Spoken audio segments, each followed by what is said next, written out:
suspect is apprehended after a deadly shooting at the St. Martinville High football game. Plus, the family of the man killed at the game identified him. And shocking video shows the terrifying moments in the stands after gunshots rang out.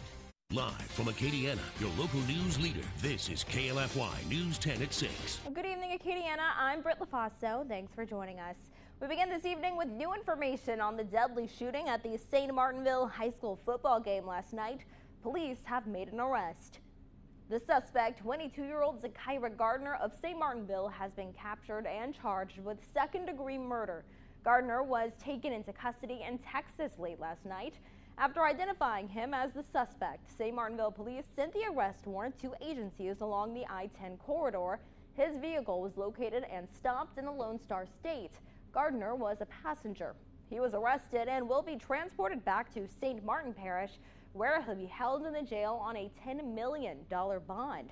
The St. Martinville Police Department say the amount is an example of a city and parish that will no longer tolerate this kind of violence, especially at a school function. The police chief also says more arrests are to come. In the meantime, detectives are asking anyone with cell phone video of the shooting to contact police. The family of the man killed last night has identified him as 24-year-old DeAndre Benjamin, and now they're seeking justice.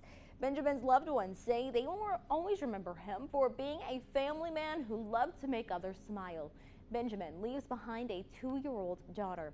News 10 spoke with Benjamin's father and cousin, who say they are seeking justice and are sending their thoughts and prayers to students affected by the shooting.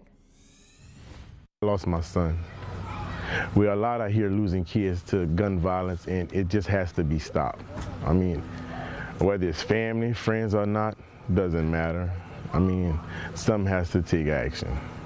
It's going to be hard to explain this to a 2-year-old, you know. She's no longer going to be raised with her father. I mean, you know, it's just going to be a rough road. He had his daughter with him, you know, doing his thing, enjoying himself, and the guy just shot him 4 times and fled the scene. It put discomfort and trauma into other people, and you have the football players from St. Martinville and ERAT lose the homecoming opportunity, and then the girls, you know, the ones on the homecoming court miss their opportunity to walk on the field and get introduced in front of the crowd for homecoming. News 10 received this video from a woman who was in the stands when the gunshots were fired. On Facebook Live, she captured the very moment the gunfire rang out and fans fled the stands. It happened just before the homecoming game was set to begin at St. Martinville High. Wow. Uh-oh, they got gunshot. They running. And there goes the guns, y'all. Somebody's shooting. As you can hear in this video, 8 gunshots can be heard. People are then seen fleeing the stands, some shouting, "Where are my kids? Get to shelter and get on the ground." The woman who shot this video tells News 10 her grandson is a football player, and the other players, as well as the dance team, cheerleaders, and band, were escorted by police back to the school. St. Martinville police also evacuated the stadium and closed off the perimeter as the investigation began. St. Martin Parish School Superintendent Frederick Wilt released a statement today. He said, quote, "The safety of our students, staff, and community remains our top priority. Law enforcement was already on site as part of our standard operations and promptly took control of the situation. Although those involved were not students or staff, we provided law enforcement with any necessary assistance, and they are handling the investigation."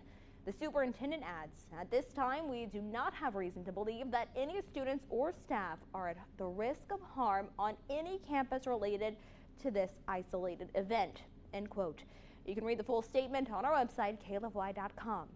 St. Martinville Mayor Jason Willis also released a statement. He said in part, quote, "We understand the tragedy at this event has caused concern and anxiety among many in our community, and I want to reassure you that the safety of our citizens remains our top priority. The St. Martinville Police Department, in collaboration with the St. Martin Parish Sheriff's Office and Louisiana State Police, are actively investigating the incident to ensure the security of our community." Again, you can read Mayor Willis's full statement online.